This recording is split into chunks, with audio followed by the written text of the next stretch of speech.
ಪರಮಾತ್ಮ, ಈಗ ನನ್ನ ಪ್ರಯತ್ನವು ಸಾರ್ಥಕವಾಯಿತು.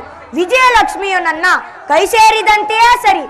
ಆರ್ಯಾವರ್ತದ ಯೋಗಿ ಶ್ರೇಷ್ಠನು ನನ್ನ ಪ್ರಾಣ ಸಮಾನನಾದ ಬಂಧುವೂ ಆದ ಭಗವಾನ್ ವಾಸುದೇವನು ನನ್ನ ಸಾರಥಿಯಾಗಲು ಸಮ್ಮತಿಸಿದನು.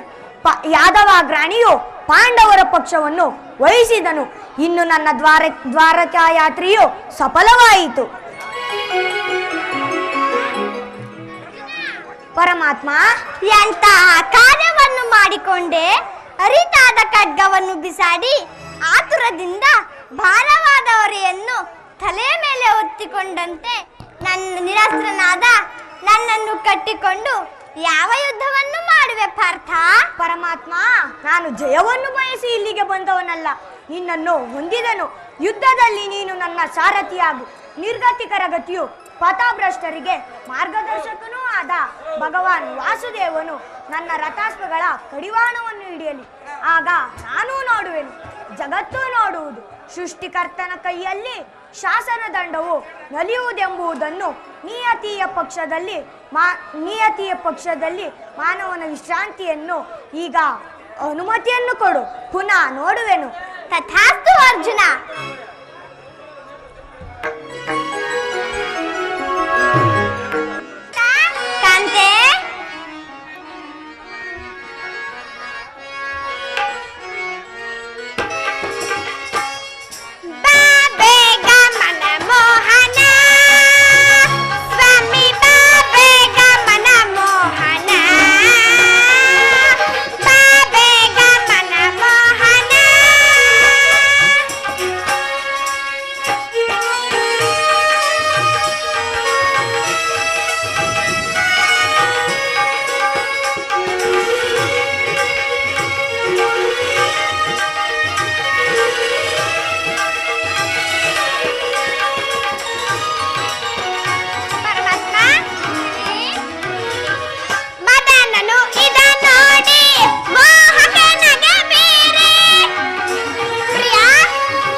ಯುದ್ಧವೆಂದರೆ ನಿಮ್ಮ ಹೃದಯವು ನಲಿಯುವುದೆಂದು.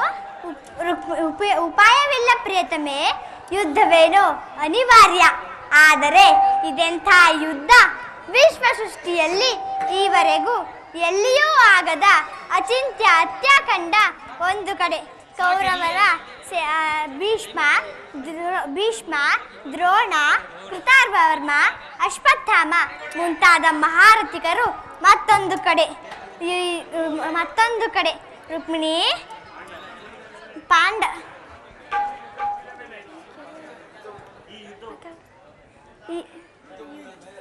ಈ ಯುದ್ಧ ಮುಗಿದ ಮೇಲೆ ಮಾನವ ರಾಶಿಯಲ್ಲೆಷ್ಟು ಜನರು ಜೀವಂತರಾಗಿ ಉಳಿಯುವರೋ? ಯುದ್ಧ ಪ್ರಪಂಚದ ಅನಂತ ಪ್ರಳಯದ ಅಸೀಮ ಧ್ವಂಸ. ಪ್ರಭು, ಮಾನವ ಲೋಕವನ್ನು ಪ್ರಳಯಾವರ್ತದಿಂದ ರಕ್ಷಿಸು. ಅಧರ್ಮದಿಂದ ಆಕ್ರಮಣವು ರೂಪುಗೂಡಲಿಕ್ಕೆ ಶಾಂತಿ ಸಂಧಾನಕ್ಕೆ ಪ್ರಯತ್ನಿಸು ವಾಸುದೇವ. ರುಕ್ಮಿಣಿ, ಶಾಂತಿಯಿಂದ ಸೃಷ್ಟಿಯು ವಿಕಾಸವಾಗುವುದಿಲ್ಲ. ನಾನೊಂದು ನೂತನ ಜಗತ್ತನ್ನು ನಿರ್ಮಿಸುವೆನು. ನನ್ನ ಸಮರಗೀತೆಯು ಮಾನವರಿಗೆ ಧರ್ಮದ ಪರಾಕಾಷ್ಠೆಯನ್ನು ಬೋಧಿಸುವುದು. ರುಕ್ಮಿಣಿ, ಈ ಕುರುಕ್ಷೇತ್ರ ಧೂಳಿಯ ಒಂದೊಂದು ಕಣವನ್ನು ತ್ಯಜಿಸಿ ರಕ್ತ ರಕ್ತರಸದಿಂದ ಸುಸಜ್ಜಿತವಾಗಿ ಮಾಡಿ ಅದು ಪುಣ್ಯ ಬೀಜವನ್ನು ನೆಡುವೆನು. ಆ ಬೀಜವು ಅಂಕುರಿಸಿ ಮರವಾಗಿ ದರ್ಶನ, ಧರ್ಮ, ರಾಜನೀತಿ ಮುಂತಾದ ಅನರ್ಘ ಫಲಪುಷ್ಪವನ್ನು ಜಗತ್ತಿಗೆ ಕೊಡುವುದು. ದೇವ, ನಿನ್ನ ಸ್ಪರ್ಶವು ಮೃತ್ಯು ಸಂಜೀವಿನ ದೃಷ್ಟಿ ಮಾತ್ರದಿಂದ ಜಡ ಜಗತ್ತನ್ನೇ ಜೀವಂತವಾಗಿ ಮಾಡಬಲ್ಲೆ. ಅದನ್ನಳಿದು ನೀನು ಈ ರಕ್ತಪಾತದ ಅವಶ್ಯಕತೆ ಏಕೆ? ರುಕ್ಮಿಣಿ, ಕಾಳಸರ್ಪ ಕಚ್ಚಿದವರನ್ನು ಮೃತ್ಯುವಿನಿಂದ ರಕ್ಷಿಸಬೇಕಾದರೆ ವಿಷಸರ್ಪವಾದ ಅವಯವವನ್ನು ಛೇದಿಸುವ ಹೊರತಾಗಿ ಮತ್ಯಾವ ಉಪಾಯವಿಲ್ಲ. ಆರ್ಯವರ್ತಿಗೀಗ ಅಂತಹ ಅವಸ್ಥೆ ಉಂಟಾಗಿದೆ.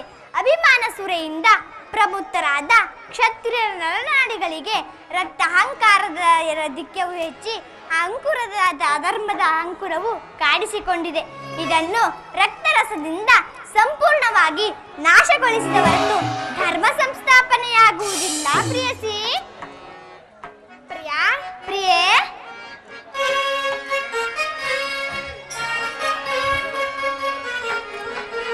ಪ್ರೇಮ ಮೂರ್ತಿಯೆಂಬ ನಿಮ್ಮ ನಾಮಕ್ಕೆಂದು ವಿಫಲವಾಯಿತೆ.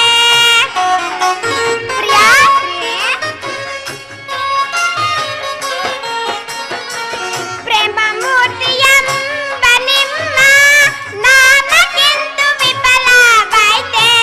ಸಮರದಿಂದ ಪ್ರಾಣ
ಆದರೆ ಅಂತಹ ಧರ್ಮಕ್ಕೆ ಧಿಕ್ಕಾರವಿರಲಿ, ಯುದ್ಧ ನಿಲ್ಲಲಿ, ಮತ್ತೊಂದು ಸಾರಿ ಪ್ರಯತ್ನಿಸು, ಈ ಘೋರ ಹತ್ಯಾಕಾಂಡವು ನಿಲ್ಲಲಿ. ರುಕ್ಮಿಣಿ, ನಿನ್ನ ಮಾತಿನಂತೆ ಮತ್ತೊಂದು ಸಾರಿ ಶಾಂತಿಗೆ ಪ್ರಯತ್ನಿಸುವೆನು.